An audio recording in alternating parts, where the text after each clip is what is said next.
1 Coríntios, capítulo 15, vamos lá. Agora, irmãos, quero que lembrem do evangelho que eu anunciei a vocês. Vocês o receberam e a sua fé está solidamente edificada sobre esta mensagem. E esta é a boa nova que os salva se vocês ainda crerem firmemente na palavra que eu anunciei a vocês, senão vocês crerão em vão. Eu lhes transmiti desde o início o que me foi transmitido, isto é, que Cristo morreu por nossos pecados de acordo com as Escrituras e que foi sepultado e ressuscitou 3 dias depois, segundo as Escrituras. Ele apareceu a Pedro e mais tarde aos 12. Depois disso, ele apareceu a mais de 500 irmãos de uma só vez, muitos dos quais ainda estão vivos, embora alguns já tenham morrido. Depois apareceu a Tiago e mais tarde a todos os apóstolos. Por último, apareceu também a mim, bem depois dos outros, como se eu tivesse nascido fora do tempo. Pois sou o menor, merecedor de todos os apóstolos. Nem deveria ser chamado de apóstolo, porque persegui a igreja de Deus. Mas pela graça dele, eu sou o que sou, e a graça que ele me concedeu não ficou sem resultados, pois tenho trabalhado mais arduamente do que todos eles, embora não fosse eu que efetivamente estivesse fazendo a obra, e sim a graça de Deus que está comigo. Não faz diferença alguma quem trabalhou mais arduamente, se eu ou eles. O importante é que nós pregamos o evangelho a vocês e vocês creram nele. Mas se vocês creram no que nós pregamos, ou seja, que Cristo ressuscitou dentre os mortos, por que alguns de vocês andam dizendo que não existe ressurreição dos mortos? Pois se não há ressurreição dos mortos, nem Cristo ressuscitou. E se ele ainda está morto, então toda a nossa pregação é inútil e a fé que vocês têm também é.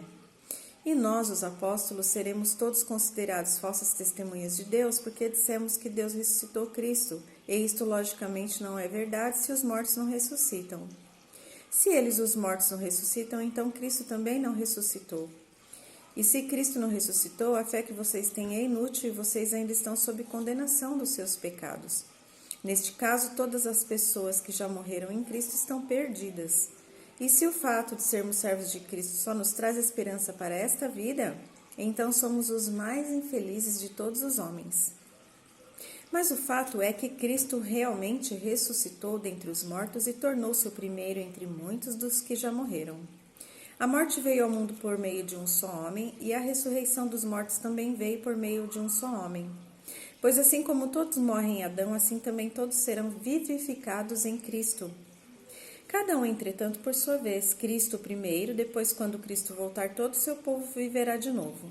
Depois disso virá o fim, quando ele devolverá o reino a Deus, o Pai, depois de destruir todo o domínio, autoridade e poder. Porque Cristo reinará até que tenha colocado todos os seus inimigos debaixo dos seus pés. O último inimigo a ser destruído é a morte. Porque o Pai sujeitou tudo debaixo dos seus pés. O último inimigo é a morte. E o Pai, sujeitando tudo aos seus pés, exceto naturalmente que Cristo não domina sobre o próprio Pai, que lhe deu esse poder de dominar.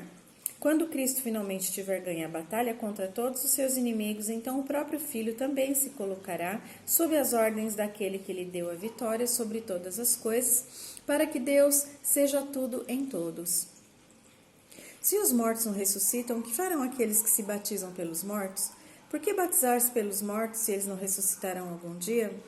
E por que devemos nós mesmos estar arriscando continuamente nossas vidas, enfrentando perigos a todo instante? Pois eu enfrento a morte diariamente, irmãos.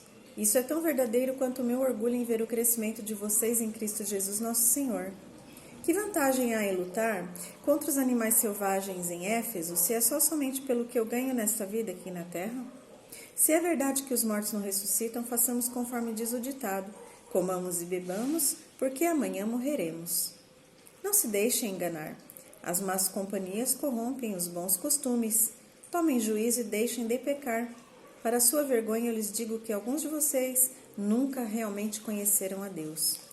Alguém, entretanto, perguntará: como é que os mortos ressuscitarão? Que tipo de corpo terão eles? Não façam essas perguntas tolas. Vocês encontrarão a resposta em seu próprio quintal. Quando se enterra uma semente no chão, ela não se transforma numa planta a não ser que morra primeiro. E quando você semeia, não semeia o corpo já formado da planta. Tudo que se enterra no chão é uma semente de trigo ou outra semente qualquer. Deus então lhe dá um corpo novo bem bonito, exatamente a espécie que ele deseja que ela tenha. E uma espécie diferente de planta cresce de cada espécie de semente.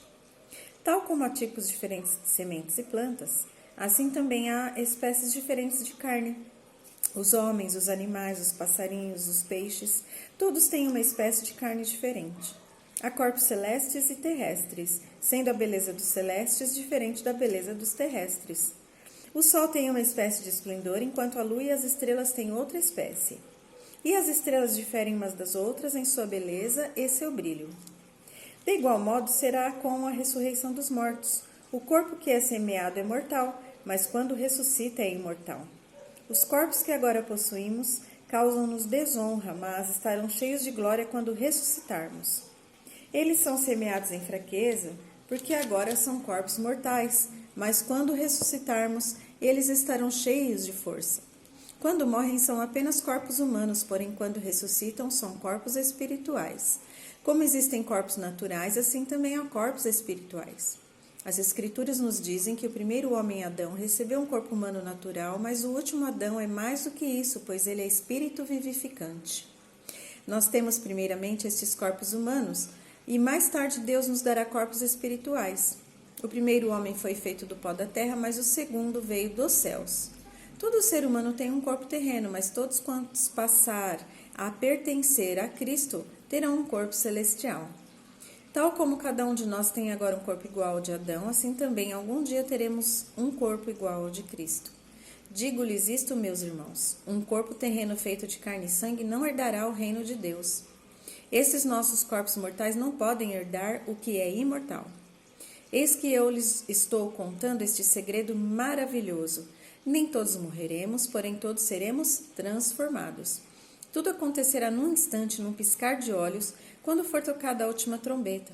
Porque virá do céu um toque de trombeta e todos os que já morreram, de repente ressuscitarão com novos corpos que jamais morrerão, e todos nós seremos transformados. Porque os nossos corpos terrenos, os que temos agora e que são mortais, precisam ser transformados em corpos imortais que não podem morrer. Assim, quando o que é corruptível se revestir do que é incorruptível, e o que é mortal se revestir do que é imortal, então finalmente se tornará verdadeira esta escritura: a morte foi tragada na vitória. Ó morte, onde está a tua vitória?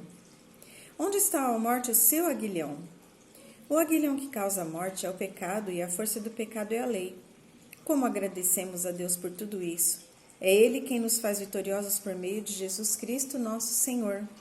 Portanto, meus queridos irmãos, já que é certa a vitória futura, sejam fortes e firmes, sempre dedicados ao trabalho do Senhor, pois vocês sabem que nada do que vocês fazem para o Senhor é inútil.